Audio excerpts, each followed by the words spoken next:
Good faith limits it. So if a contract already exists and the parties want to change it a modification, how does consideration work there? Hmm. Especially contrasting common law and UCC, given that pre-existing duty rule we talked about. It's a critical difference, absolutely. Another key divergence. Under common law, a modification generally requires new consideration. More bargaining needed. Yes. Both parties typically need to give something new or alter their duties for the modification to stick. Just promising to pay more for the exact same performance usually isn't enforceable under common law due to the pre-existing duty rule, but there are exceptions even in common law. Okay. One, if the original contract is fully rescinded, canceled by mutual agreement, and then a new contract is made. Two, if there are unanticipated difficulties making performance much harder and the modification is fair and equitable because of those unforeseen issues. Three, if the modification involves new obligations on both sides. Got it. Now the UCC. Much simpler. The UCC requires only good faith to modify a contract for the sale of goods. No new consideration is necessary. Wow, just good faith, that's it. That's it. Applies to merchants and non-merchants alike. Good faith means honesty, in fact, and observing reasonable commercial standards of fair dealing. Again, this reflects the need for flexibility in fast-moving commercial transactions involving goods. Much easier to adjust deals under the UCC. That's a huge difference. Good faith versus new consideration. Yeah. Okay, what about accord and satisfaction? How does that fit in with changing or discharging duties? Accord and satisfaction is a specific way to discharge an existing contractual duty by agreeing to and then performing a different obligation.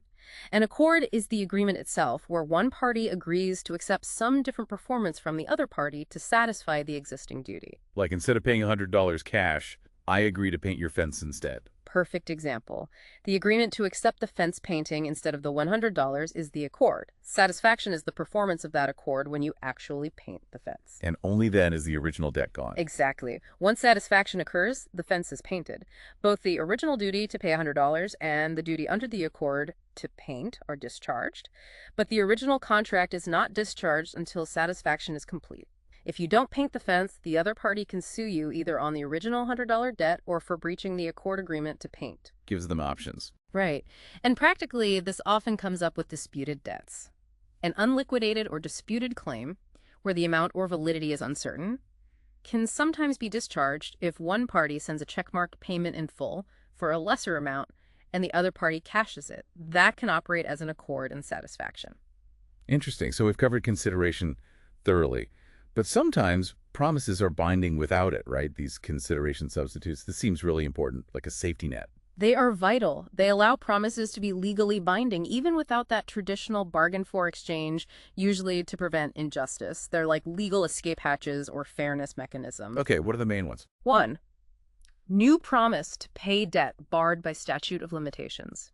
If a debt is too old to enforce legally, but the debtor makes a new promise to pay it, that new promise is enforceable without any new consideration. The underlying moral obligation is seen as enough. 2.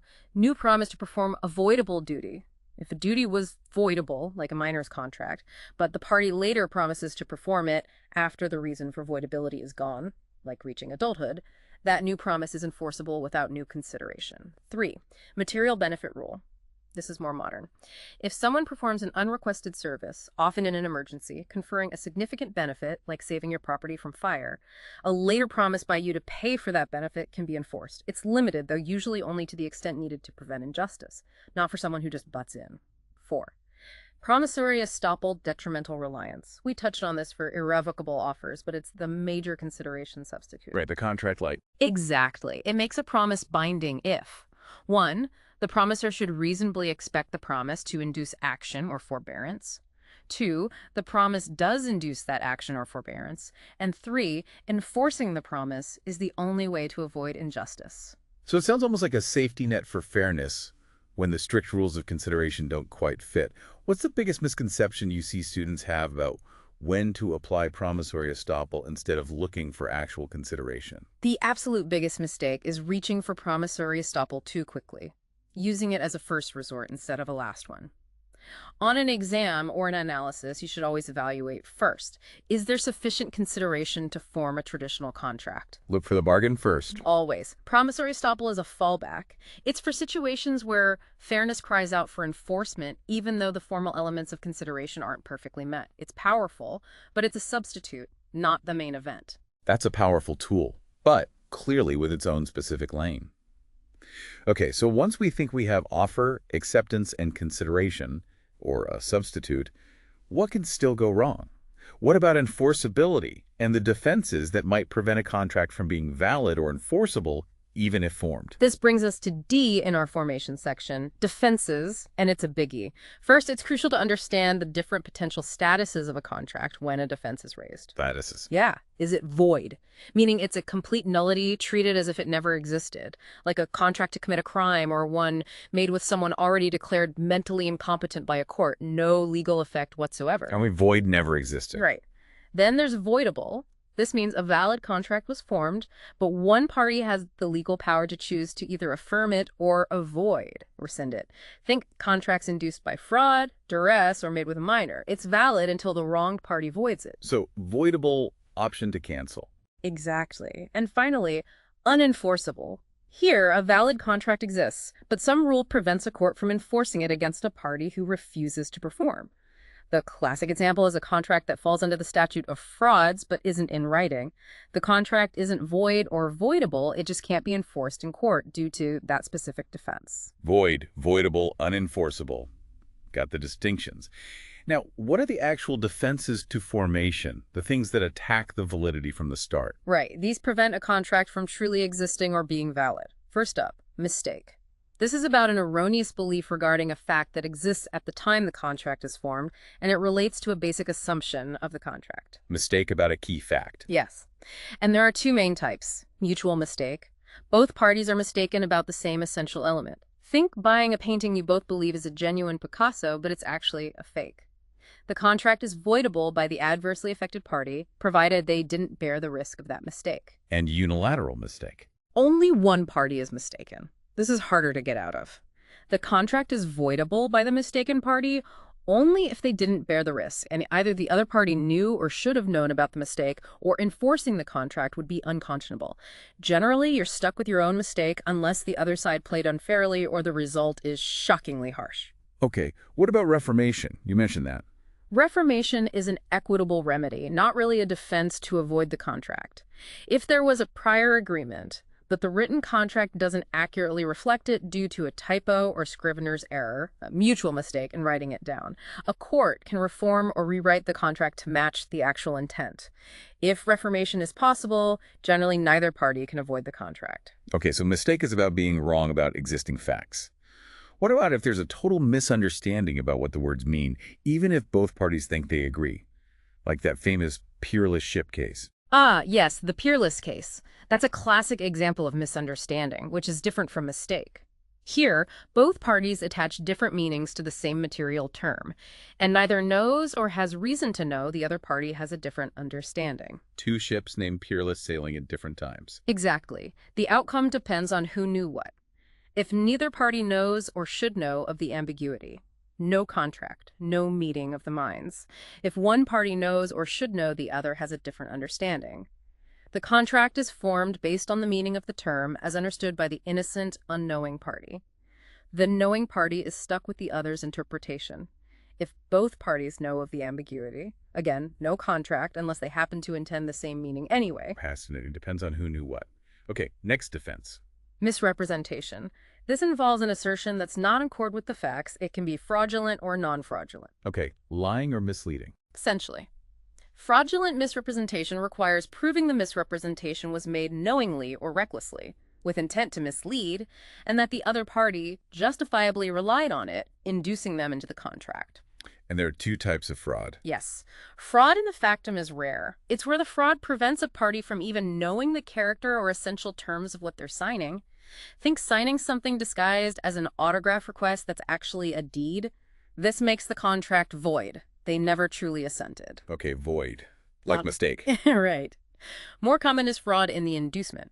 Here, the party knows what they're signing. Example, a contract to buy a car, but they're induced to sign it by a lie. the seller lied about the mileage. This makes the contract voidable by the defrauded party. So one's about tricking you into signing something totally different, void. The other is lying to get you into a deal you understand, but wouldn't otherwise take, voidable. That's a vital distinction for the contract's very existence. Absolutely vital. And then there's non-fraudulent misrepresentation. This could be innocent or negligent. The contract is voidable if the misrepresentation was material, important, there was justifiable reliance, and it induced the contract. Intent to deceive isn't required here, just a material false statement that was relied upon. Still voidable, even if they didn't mean to lie. If it was material and relied upon, yes. Okay, moving on. Undue influence.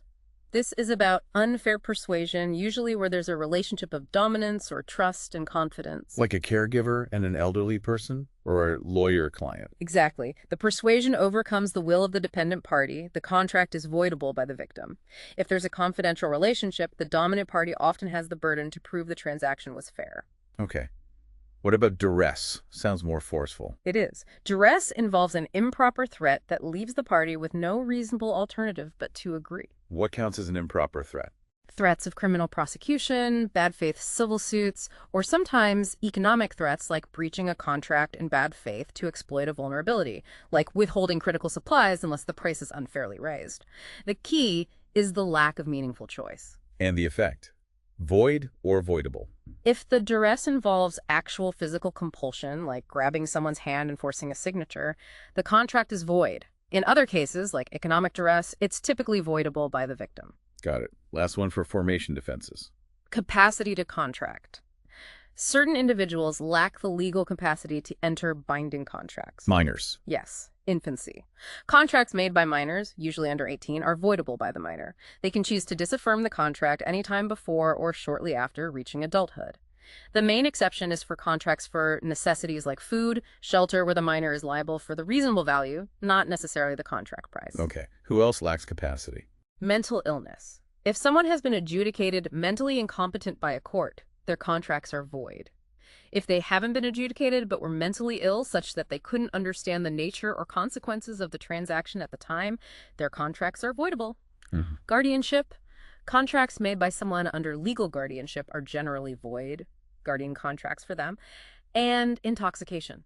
If someone is so intoxicated they can't understand the nature or consequences of the contract, and the other party knew or should have known about the intoxication, the contract is voidable by the intoxicated person once sober. Wow, that's a lot of ways a contract can be attacked right at its foundation. Yeah. Really highlights how crucial genuine and formed agreement is. But even if a contract is validly formed, it might still be unenforceable, right?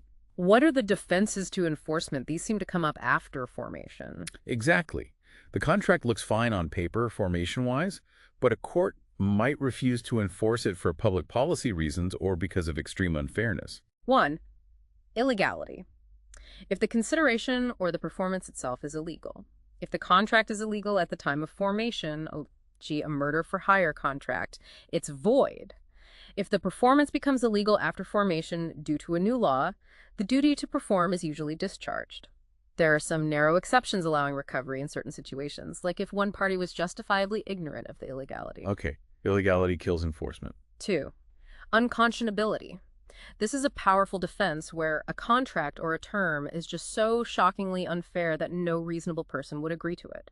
It often involves both procedural unconscionability, unfairness in the bargaining process, like hidden terms, fine print, confusing language, unequal bargaining power. Like those take it or leave it contracts? Contracts of adhesion, exactly. Right. And substantive unconscionability, the terms themselves are incredibly one-sided or oppressive. Courts can refuse to enforce the whole contract or just strike the unconscionable clause. Okay. And third? 3. Public policy. Even if not strictly illegal or unconscionable, a contract might be unenforceable if it violates a significant public policy. Examples include unreasonable restraints on trade, like overly broad non-compete clauses, contracts interfering with family relations, like paying someone not to marry, or contracts encouraging tortious conduct. Courts won't enforce agreements that undermine fundamental societal values. That brings us to a slightly different area, but still related to formation. Implied in fact contracts and quasi-contracts. What's the difference between an express contract and these other two? They sound similar, but clearly have different bases. Great question, often confused. An express contract is what we've mostly discussed. Agreement shown by words, oral or written. Terms are stated explicitly. Simple enough. An implied in fact contract is where agreement is inferred purely from the party's conduct. Remember the barber shop, sitting in the chair, the barber cutting. The actions show agreement to pay for the service. No words needed. Conduct forms the contract. Okay, actions speak louder than words. Sometimes. Now, a quasi-contract, also called an implied-in-law contract, is totally different. It's not a real contract based on agreement at all. It's a legal fiction created by a court to prevent unjust enrichment. Unjust enrichment. Yeah. It applies when 1. The plaintiff conferred a measurable benefit on the defendant. 2. The plaintiff expected to be paid, not a gift. And 3. It would be unfair for the defendant to keep the benefit without paying. Think of a doctor providing emergency care to an unconscious person. There's no agreement, but the law implies an obligation to pay the reasonable value of the services to prevent the patient from being unjustly enriched. It's an equitable remedy based on fairness. So express words. Implied in fact conduct, quasi-court imposed fairness to prevent unjust enrichment. Got it. And finally, under formation, especially for the UCC. Warranties and sale of goods contracts. This feels like a whole separate layer of promises with the goods themselves. It is, and it's crucial for the bar because it details what a seller guarantees about the goods they sell. First, express warranties. These are created by any affirmation of fact, promise, description, or even a sample or model shown by the seller, which becomes part of the basis of the bargain. So more than just opinion or puffing. Definitely. This car is fantastic. Is puffing. This car gets 40 miles per gallon is an affirmation of fact that likely creates an express warranty if the buyer relies on it. And critically, disclaimer clauses in the fine print that directly contradict an express warranty are usually ignored. You can't promise one thing loudly and take it back quietly. Okay, express warranties are clear promises. What about implied ones? 2 key implied warranties under the UCC. First, the implied warranty of merchantability. This is implied automatically if the seller is a merchant dealing in those kinds of goods. Only merchants. Only merchants for this one. It warrants that the goods are fit for their ordinary purpose and would pass without objection in the trade. Basically, a toaster should toast. A car should run reasonably well. It's a baseline quality guarantee. How can sellers get rid of this one? Disclaimers. Yes, but carefully. To disclaim merchantability, the language must specifically mention merchantability, and if it's in writing, it must be conspicuous, like bold print or different color. You can also use general phrases like as is or with all faults, which exclude all implied warranties. Buyer inspection before contracting can also negate it for obvious defects. Okay, what's the second implied warranty? The implied warranty of fitness for a particular purpose.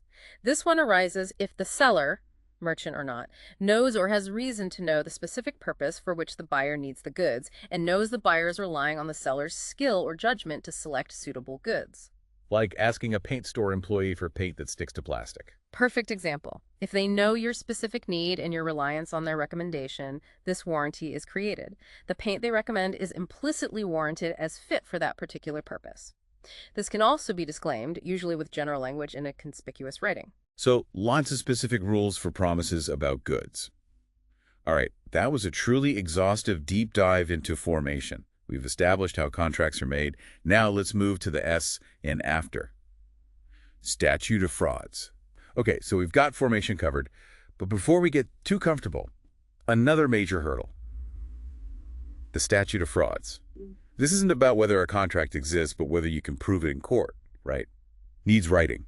Exactly. The statute of frauds doesn't question if a contract was formed, but asks if it's enforceable without a specific kind of evidence, namely a signed writing, the core rule.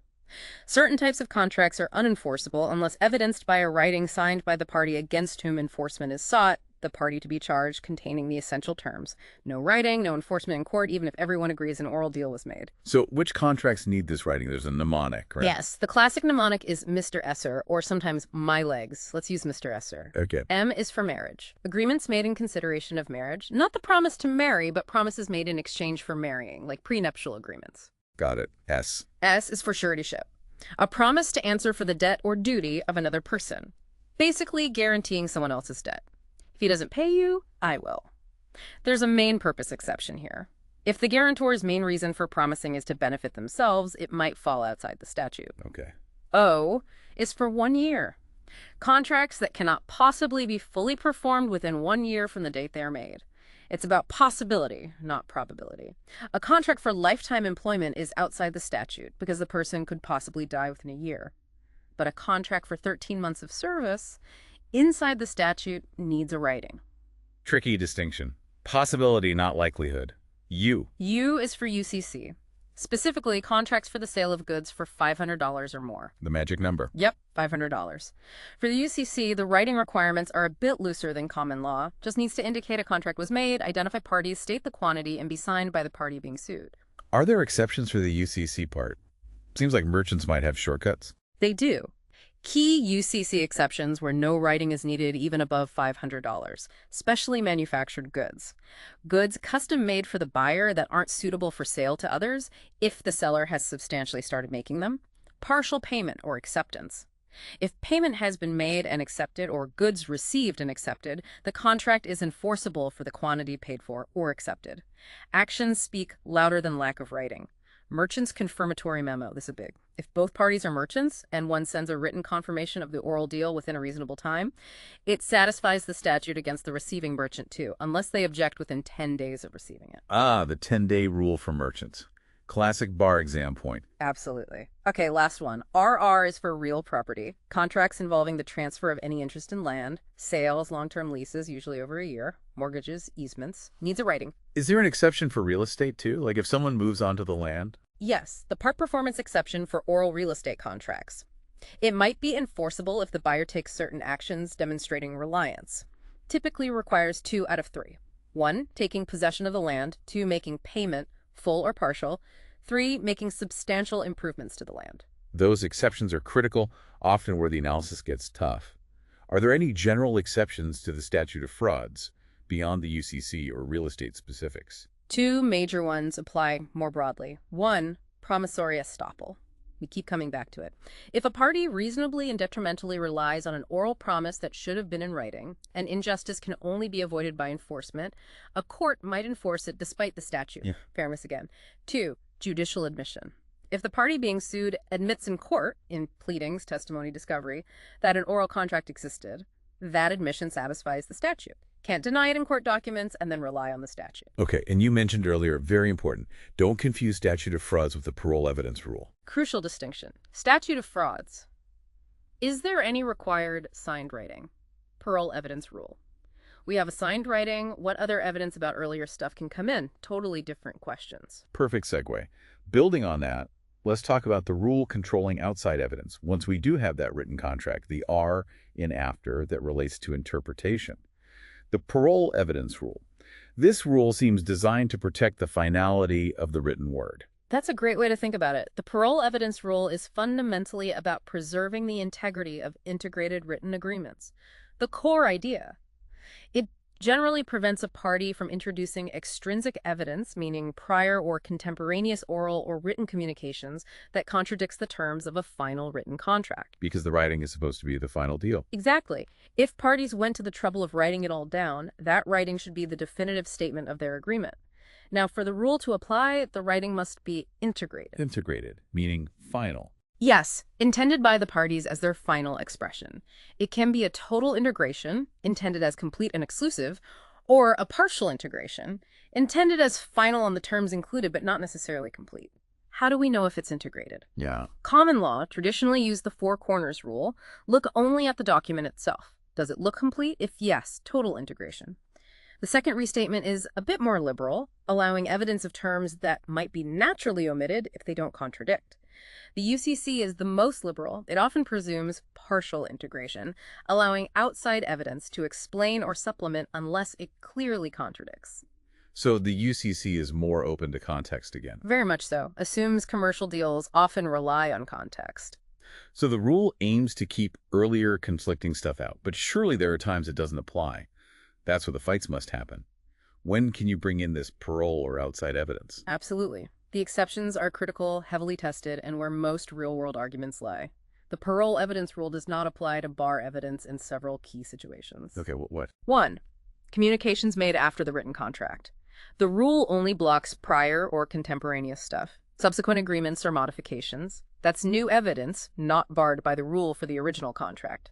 2. Raising a defense to formation or enforcement. You can always introduce extrinsic evidence to show the contract isn't valid in the first place. Evidence of mistake, fraud, duress, lack of consideration, illegality. You're not contradicting the terms, you're arguing the contract itself is defective. Makes sense.